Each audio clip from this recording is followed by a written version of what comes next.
Hello the students, welcome back to organized knowledge channel. और आज की जो वीडियो है उसमें डिस्कस करेंगे worksheet number 87 for class 9th, विषय सामाजिक विज्ञान है। और ये वर्कशीट आपके लिए 15 फरवरी 2022 के लिए शेड्यूल की गई है।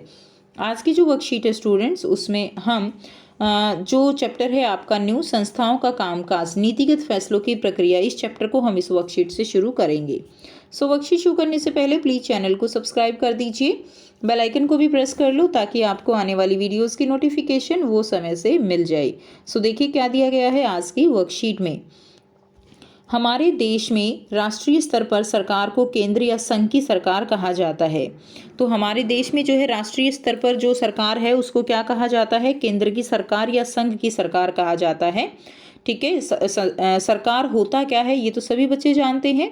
सरकार जो है यानी एक ऐसा समूह है, लोगों का ऐसा समूह है जो लोगों के द्वारा चुना जाता है और वो जो जीवन है, जनजीवन है, उसको सुनिश्चित करने के लिए कानून बनाए जाते हैं, उनको लागू किया जाता है, उनको व्याख्या करने का अधिकार जिन लोगों के पास होता है उसको हम क्या कहते हैं? उसको हम सरकार कहते हैं।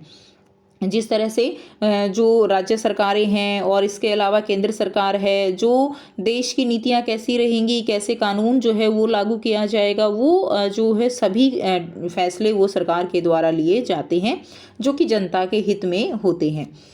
और केंद्र सरकार के महत्वपूर्ण फैसलों में भूमिका निभाने वाली संस्थाएं हैं। ठीक है, और वो संस्थाएं जो हैं वो कौन सी हैं? वो संस्थाएं हैं, सबसे पहली संस्था है विधायिका, दूसरी संस्था है कार्यपालिका और तीसरी संस्था है न्यायपालिका। पहली संस्था है विधायिका। विधायिका का मतलब क्या है? कानून बनाने वाली। ठीक है, यानी जो संस्था कानून बनाती हैं उनको क्या कहते हैं? उनको जो है उस संस्था को क्या कहते हैं? विधायिका कहते हैं। कानून बनाने के अतिरिक्त जो बजट बनाना है वो सारे अधिकार जो है इनके पास होते हैं। दूसरा है कार्यपालिका, यानी अब जो कानून बन चुके हैं उन कानूनों को पालन कराने वाली जो संस्था है उसको क्या कहा जाता है? उसको कार्यपालिका कहा जाता है। यानी ये एक ऐसी संस्था है जिसमें जो देश का संविधान है और कानून है उसके आधार पर जो भी नीतियां बनाई जाती हैं उनके ऊपर फैसले लेने का अधिकार, उन्हें लागू करने का अधिकार जो है वो कार्यपालिका के पास होता है। तीसरा, अगर हम बात करें तीसरी संस्था के बारे में, तो तीसरी संस्था है न्यायपालिका। न्यायपालिका एक ऐसी जो है आप कह सकते हो कि संस्था है जो कि कानून की सही समीक्षा करती है, यानी जिसके पास जो है न्याय करने और कानूनी जो विवाद होते हैं उनको निपटाने के अधिकार जो है इनके पास होते हैं। और देश की जो सारी अदालतें हैं उनको एक साथ न्यायपालिका के नाम से जो है पुकारा जाता है। ठीक है, यानी देश की जितनी भी अदालतें हैं वो सभी न्यायपालिका जो संस्था है उसके अंतर्गत आती हैं। ठीक है,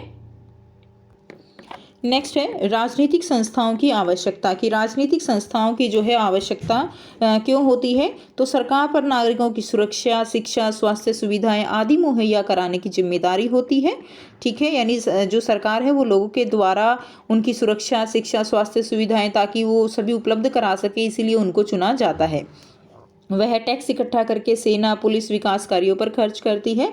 और इस तरह के कामों को विभिन्न संस्थाओं द्वारा क्या किया जाता है कि जो है विभिन्न संस्थाएं इन कार्यों को करती हैं ताकि लोकतंत्र ठीक प्रकार से काम कर सके और बड़े फैसले लेने में देश के सभी प्रमुख अधिकारी जो हैं वो शामिल हो सकें। उसके बाद नेक्स्ट देखिए, इन संस्थाओं में निर्णय लेने वाले प्रमुख अधिकारियों में जो बड़े अधिकारी होते हैं उनमें सबसे जो प्रमुख अधिकारी है, देश का सबसे बड़ा अधिकारी है, वो कौन होता है? राष्ट्रपति। राष्ट्रपति वो केंद्र सरकार का एक तरह से संविधान के अनुसार मुखिया होता है। ठीक है, और तीनों जो सेनाएं होती हैं उनका सुप्रीम कमांडर भी कौन होता है? सुप्रीम कमांडर भी राष्ट्रपति होता है और जिनका चयन 5 वर्ष के लिए होता है। जो औपचारिक रूप से देश का सबसे बड़ा अधिकारी होता है और देश का सबसे पहला नागरिक जो है वो राष्ट्रपति होता है। दूसरा है प्रधानमंत्री। सरकार की ओर से अधिकांश अधिकारों का इस्तेमाल करता है और अन्य मंत्रियों की नियुक्ति में राष्ट्रपति से सिफारिश करता है। तो अगर हम बात करें, वास्तविक जो कार्यकारी अधिकारी होता है वो प्रधानमंत्री होता है, जो कि बहुमत दल का क्या होता है? नेता होता है। नेक्स्ट हम बात करें संसद। संसद राष्ट्रपति, लोकसभा और राज्यसभा को मिलाकर बनती है। ठीक है, तो उसमें राष्ट्रपति होते हैं, लोकसभा के सदस्य हैं, राज्यसभा के सदस्य हैं, उन सबको मिलाकर क्या बनती है? संसद बनती है। राष्ट्रपति दोनों सदनों का सदस्य नहीं होता, फिर भी संसद के फैसले को इनकी मंजूरी के बाद ही लागू होते हैं। यानी जो दो सदन होते हैं, लोकसभा और राज्यसभा, दोनों सदनों का सदस्य राष्ट्रपति नहीं होता, लेकिन हर एक फैसले के बाद इनकी जो मंजूरी है वो ज़रूरी होती है। हालांकि इनकी मंजूरी जो है वो नाम मात्र की होती है, ठीक है, लेकिन फिर भी जो है इनकी मंजूरी वो ज़रूरी है। नेक्स्ट देखिए, लोकसभा बनाम राज्यसभा। अब देखिए, लोकसभा और राज्यसभा जो है दोनों में क्या अंतर है। हमारे संविधान में राज्यसभा को राज्यों के संबंध में कुछ विशेष अधिकार प्राप्त हैं, यानी राज्य का प्रतिनिधित्व जो करते हैं वो राज्यसभा के सदस्य होते हैं, लेकिन अन्य अधिकतर मामलों में सर्वोच्च अधिकार किसके पास है, लोकसभा के पास है। आइए देखें कैसे। तो सबसे पहले तो हम बात करते हैं कि लोकसभा और राज्यसभा जो है इनमें जो है क्या अंतर रहेगा। लोकसभा उसको जो लोकसभा और राज्यसभा है ये जो राज्यसभा है उसको हम ऊपरी सदन कहते हैं, जबकि लोकसभा को हम निचला सदन कहते हैं। लोकसभा जो है वो अस्थायी सदन होता है, यानी इसमें 5 साल के बाद पूरी तरह से लोकसभा एक बार भंग हो जाती है, जबकि राज्यसभा कभी भी पूरी तरह से भंग नहीं होती और इसमें जो सदस्य चुने जाते हैं वो 6 साल के लिए चुने जाते हैं, ठीक है। और हर बार जो है 1/3 सदस्य वो नए जो है वो चुने जाते हैं, ठीक है। उसके बाद देखिए क्या होता है कि हमारे जो देश है उसमें जो लोकसभा है उसको ज़्यादा अधिकार प्राप्त हैं राज्यसभा की तुलना में, यानी लोकसभा वो क्या है उसके पास शक्तियाँ ज़्यादा हैं। किसी भी सामान्य कानून को पारित करने में दोनों सदनों के बीच कोई मतभेद होता है तो लोकसभा के विचार को प्राथमिकता मिलने की संभावना रहती है। पैसों के मामले में लोकसभा द्वारा पारित बजट या कानून को राज्यसभा सिर्फ 14 दिनों तक अपने पास रख सकती है और सुझाव दे सकती है, जबकि लोकसभा को अधिकार है कि वो उन सुझावों को माने या ना माने। तो इससे जो लोकसभा की शक्ति है वो प्रदर्शित होती है। सबसे बड़ी बात तो यह है कि लोकसभा मंत्रिपरिषद को नियंत्रित करती है। सिर्फ वही व्यक्ति प्रधानमंत्री बन सकता है जो लोकसभा में बहुमत दल का नेता हो। यदि लोकसभा के आधे से अधिक सदस्य यह कह दें कि उनको मंत्रिपरिषद पर विश्वास नहीं है तो प्रधानमंत्री सहित सभी मंत्रियों को क्या करना होगा, पद छोड़ना पड़ेगा, जबकि राज्यसभा को यह अधिकार प्राप्त नहीं है, ठीक है। तो इस तरह से जो लोकसभा है उसको ज़्यादा अधिकार प्राप्त हैं। अब आपको यहाँ पर 4 प्रश्न दिए गए हैं जिनके आंसर हम करेंगे। पहला प्रश्न है, देश की केंद्र सरकार से आप क्या समझते हैं, इसकी प्रमुख शाखाओं के नाम बताओ। तो उत्तर रहेगा, पूरे देश में राष्ट्रीय स्तर पर एक सरकार का गठन किया जाता है जिसे केंद्र सरकार या संघीय सरकार जो है कहा जाता है, ठीक है, संघीय सरकार कहा जाता है।